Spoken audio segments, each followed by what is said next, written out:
지금부터 2023년 9월 4일 열린민주당 최고위원회의를 시작하도록 하겠습니다.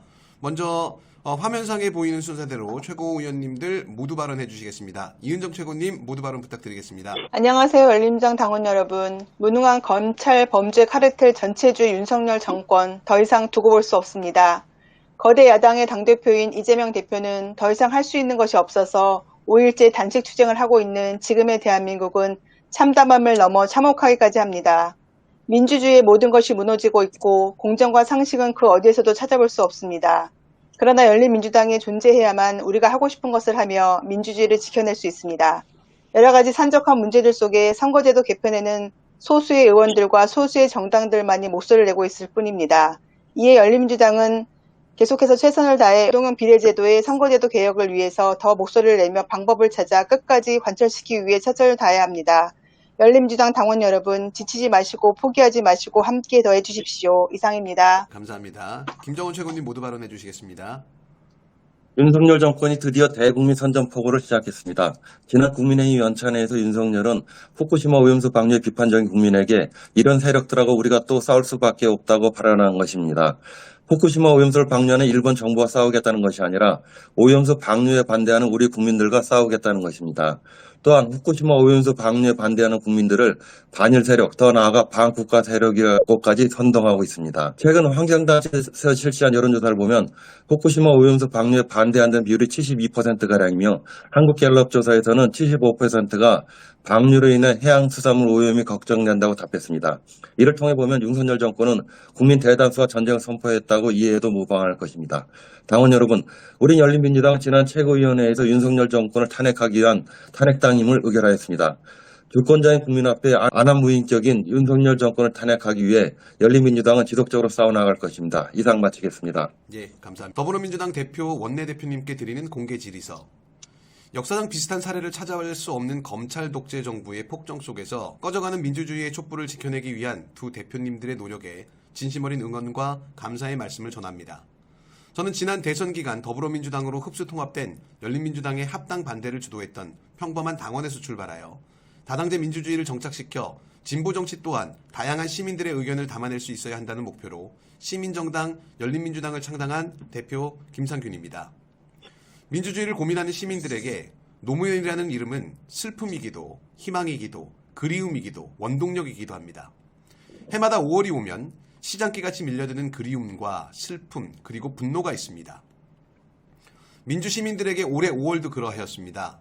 하지만 올해가 지난 13번의 5월과 달랐던 것은 역사는 진보한다는 당신의 믿음 현실로 빚겠습니다라는 이재명 민주당 대표님의 글과 노무현 대통령이 남긴 민주당의 유산을 회복하겠다는 박강원 민주당 원내대표님의 글이 윤석열 검찰 독재 정부의 폭압 속에서 그리움과 슬픔을 딛고 어떠한 어려움이 있더라도 멈추지 않고 노무현의 길을 따라가겠다는 희망을 갖기에 충분했습니다. 노무현 대통령께서는 생전에 나는 지금도 여전히 국회의원 선거구제를 바꾸는 것이 권력을 한번 잡는 것보다 훨씬 더 큰 정치 발전을 가져온다라고 믿는다라는 말씀을 하셨습니다. 하지만 안타깝게도 노무현 대통령의 선거제 개편의 꿈은 이루어지지 못했습니다. 그런데 다행스럽게도 지난 2019년 선거법 개정 당시 소수 정당이 정치적인 입지를 확보할 수 있는 준연동형 비례대표제가 도입되었습니다.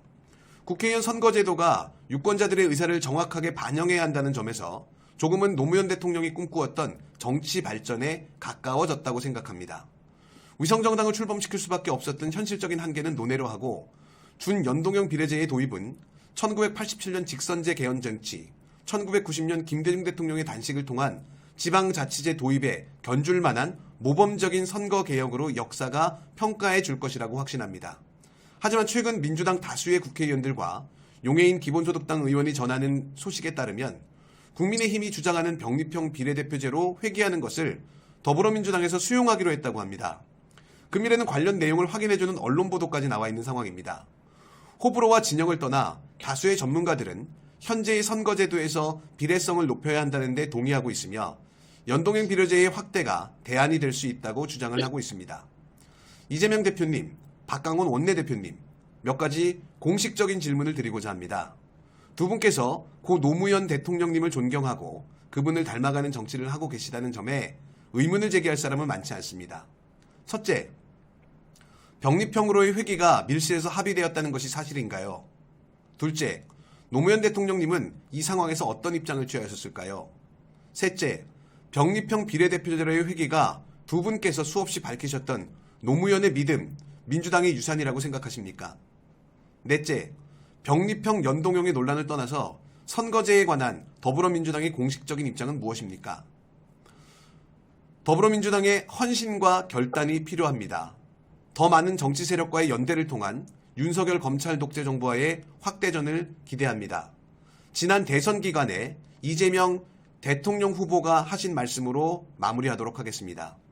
여러분, 국민들께서는 선택할 수 있어야 합니다. 두 정치 집단이 있는데 왜 둘 중에 하나만 골라야 됩니까? 제3, 제4, 제5의 선택이 가능해야죠.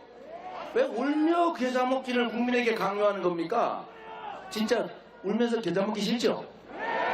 저쪽이 싫으면 이쪽이 덜 싫으면 이쪽을 선택해야 되는 이 슬픔, 아니면 포기해야 되는 기권하는 이런 정치 이제 끝내고 위기는 기회 아니겠습니까?